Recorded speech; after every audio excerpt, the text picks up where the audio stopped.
Good morning. This is Megan Herbst with the Stearns Conservation District with your weekly conservation report.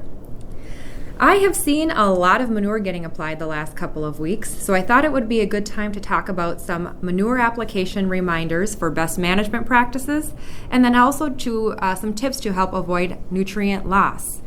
As we all know, manure is a variable product, so knowing the nutrient levels in the manure is important.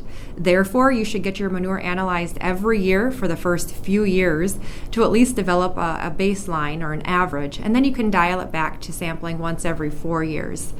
Manure provides two forms of nitrogen: the inorganic nitrogen, which is immediately plant available, and the organic nitrogen, which is not immediately plant available.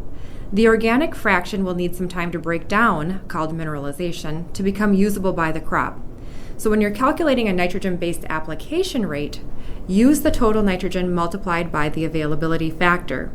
This will ensure that you are applying manure at a rate that will meet the nitrogen needs of that crop. And the availability factor is going to depend on the species of the animal and then also how soon the manure is incorporated following manure application. For first-year manure nitrogen, availability can range anywhere from 20% for dairy manure that's not incorporated, all the way up to 80% for swine manure that is sweep injected. So knowing the availability factor is going to greatly affect that manure application rate. Also, don't forget to take credit for all of your nitrogen sources. Was last year's crop a legume? Did you apply manure last year? Does your irrigation water contain nitrogen? Are you going to use a commercial fertilizer for starter that contains nitrogen at planting? If so, then you need to subtract that nitrogen from the rate of your manure application for this year. Another nutrient that we get concerned about is phosphorus. An excess phosphorus in the soil can lead to runoff and phosphorus pollution. So to avoid phosphorus buildup, don't blindly apply manure based on how much nitrogen you need. When applying at a nitrogen-based rate, most of that manure contains too much phosphorus for the plant to use, which causes it to build up in the soil over time.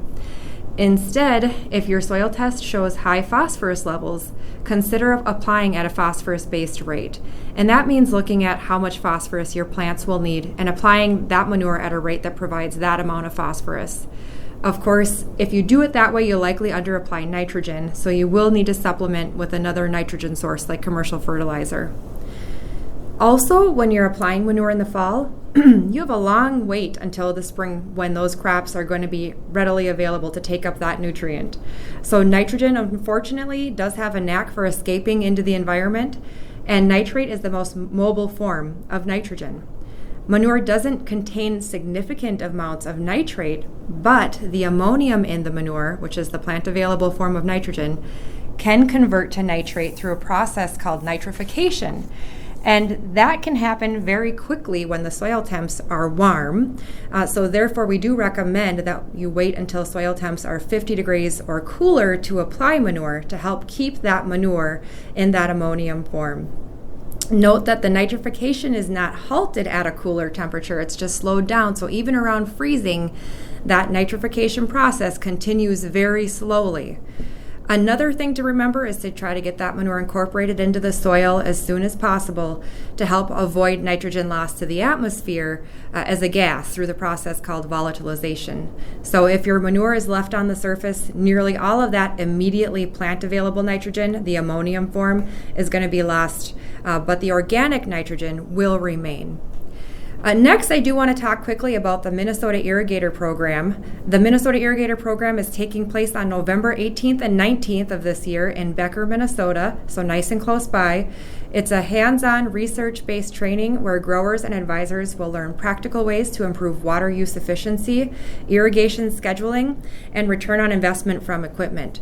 And topics are also going to include irrigation scheduling, variable rate technology, autonomous pivots, flow meters and calibration, and nitrogen management. The cost is just $50 for both days.